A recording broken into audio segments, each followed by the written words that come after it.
नमस्कार साथियों, अगर आप सेकेंड ग्रेड टीचर की तैयारी कर रहे हैं तो हम लेकर आए हैं आपके लिए 10 ऐसे सवाल जो आपका दिमाग घुमा देंगे। अगर आप इन 10 सवालों में से 7 सवाल भी सही कर पाते हैं तो आप इस एग्ज़ाम में बैठने लायक है। और अगर आप इनमें से 7 सवाल भी सही नहीं कर पाते तो आपको कठिन तैयारी करने की अति आवश्यकता है। तो बिना किसी देरी के शुरू करते आज का ये वीडियो। हमारा पहला सवाल मेन कंटेंट से है, जिसमें आपको पूछा जाएगा कि निराशा शब्द में कौन सा उपसर्ग है। ऑप्शन ए नी, बी नीर, सी आशा और डी शाह। इसका सही उत्तर है हमारे ऑप्शन नीर। अगर आपने नीर ऑप्शन चुना है तो ये आपका बिल्कुल सही उत्तर है। दूसरा हमारा सवाल है, यदि x प्लस 1/x बराबर 3 है तो x square plus 1/x square का मान क्या होगा।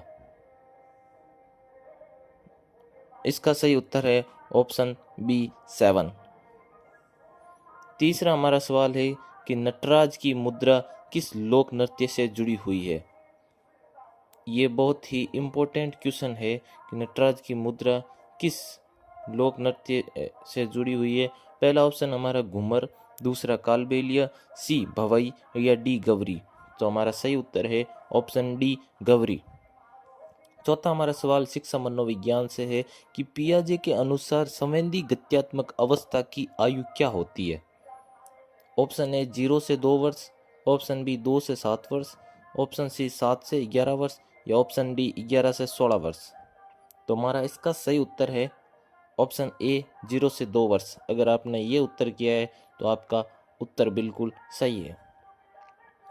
पांचवा हमारा सवाल गणित से संबंधित है कि एक श्रेणी में अगला पद बताना है।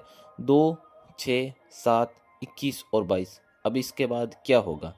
तो इस श्रेणी में 3 से गुणा करके प्लस 1 को जोड़ा गया है। तो इसका सही उत्तर हमारा होगा ऑप्शन बी 66। छठवां हमारा सवाल है हिंदी साहित्य से है कि कामायनी के रचयिता कौन है। ऑप्शन ए Maithili Sharan Gupt, option B Jaishankar Prasad, option C Sumitra नंदन पंत या ऑप्शन डी निराला। तो ऑप्शन बी जिसने उत्तर इसका लिखा है जयशंकर प्रसाद, वो बिल्कुल सही है। सातवां हमारा सवाल विज्ञान से संबंधित है। मनुष्य के शरीर में सबसे बड़ी ग्रंथि कौन सी है। ऑप्शन ए पीयूष, option B thyroid, option C यकृत या ऑप्शन डी अग्नाशय।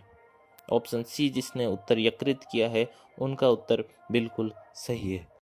आठवां हमारा सवाल है कि सामाजिक विज्ञान जलियांवाला बाग हत्याकांड कब हुआ था। ऑप्शन ए 1917, बी 1918, सी 1919 या डी 1920। सी जिसने ऑप्शन किया है 1919, उनका उत्तर बिल्कुल करेक्ट है। जलियांवाला बाग 1919 में हुआ था। नवा हमारा सवाल शिक्षा शास्त्र से कि ब्लूम का वर्गीकरण किससे संबंधित है। ऑप्शन ए अधिगम के उद्देश्य, बी पाठ्यक्रम निर्माण, सी मूल्यांकन प्रक्रिया या डी शिक्षण विधि। ऑप्शन ए अधिगम के उद्देश्य जिसने किया है उनका उत्तर बिल्कुल सही है। 10वां और अंतिम हमारा सवाल है वो कंप्यूटर से संबंधित है। सीपीयू का पूर्ण रूप क्या होता है। Option A central processing unit, option B central processing unit, option D computer processing unit या option D control processing unit. तो हमारा option B central processing unit है। जिसने भी किया है उसका उत्तर बिल्कुल सही है। आपने इसमें से कितने उत्तर सही किए हैं उस आधार पर अपने आप को मार्क्स दीजिए। और अगर आपने 7 इनमें से सही उत्तर दिए तो आप परीक्षा के लायक है, वरना आपको तैयारी करने की ज़रूरत है।